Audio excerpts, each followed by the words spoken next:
We can refuse to think certain thoughts. Look how often you have refused to think a positive thought about yourself. Well, you can also refuse to think a negative thought about yourself, too. It seems to me that everyone on this planet that I know or have worked with is suffering from self-hatred and guilt to one degree or another. The more self-hatred and guilt we have, the less our life works. We find we have an inability to speak up for ourselves, and we are always trying to please others. Or we may be angry and explosive all the time. That your past is important because it has brought you to where you are. But as important as your past is, as it relates to your present, it is not nearly as important as the way you see your future. You see, ladies and gentlemen, the way you see your future determines your thinking today. Your thinking today determines your performance today. And your performance today determines your future. Thoughts lead to the manifestation of things and events. Thoughts create conditions. Thoughts create things and conditions. They cannot just magically manifest themselves. Thought comes first. Thoughts create our state of existence and the quality of our experience here on earth, ultimately. If you create a problem about every little fluctuation that happens, then you become a failure in your life.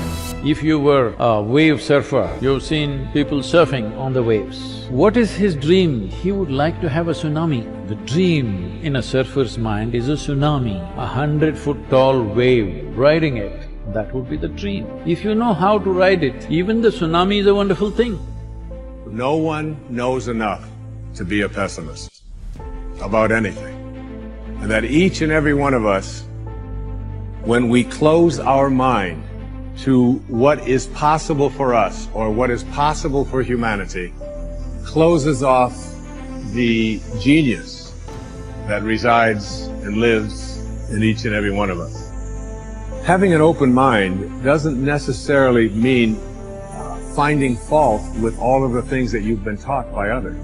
It means opening yourself up to the potentiality and the possibility that anything and everything is possible. See, the end result has already happened in our mind. We're created beings. We're God's highest form of creation. We can create in our consciousness the kind of person we want to be, and then be that person. We must translate vision into being. So we don't just visualize it, we be it. Your actions condition your mind as much as your recurring thoughts condition your mind. So, be a person of good, positive thinking. Be a person of good, positive action. And suddenly one day you'll wake up and you're like, I just feel amazing. I feel extraordinary. I feel positive. And that's what it feels like to live the charged life.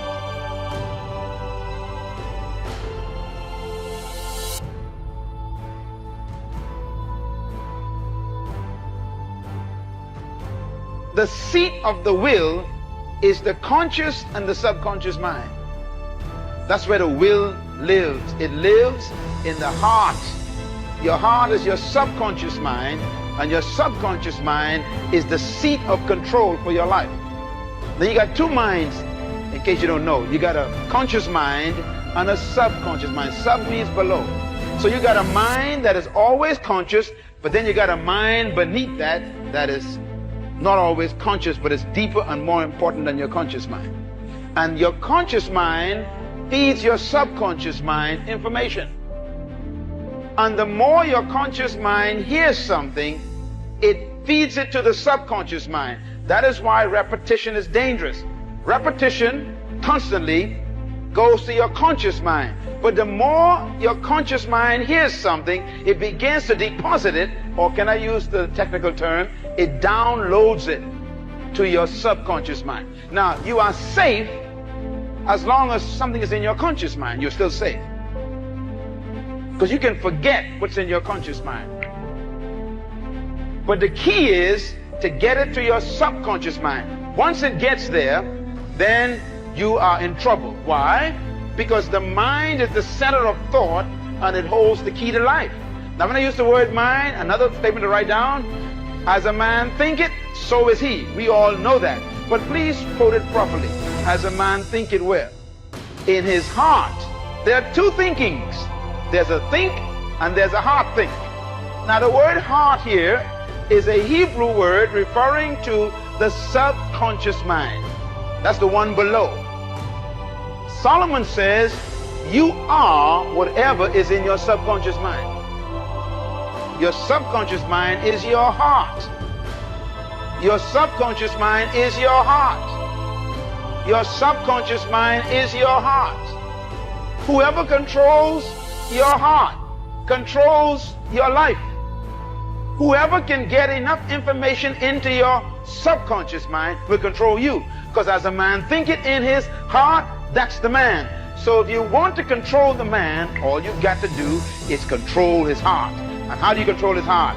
First, you work on the conscious mind first, and you keep repeating and repeating until the conscious mind deposits it in the heart.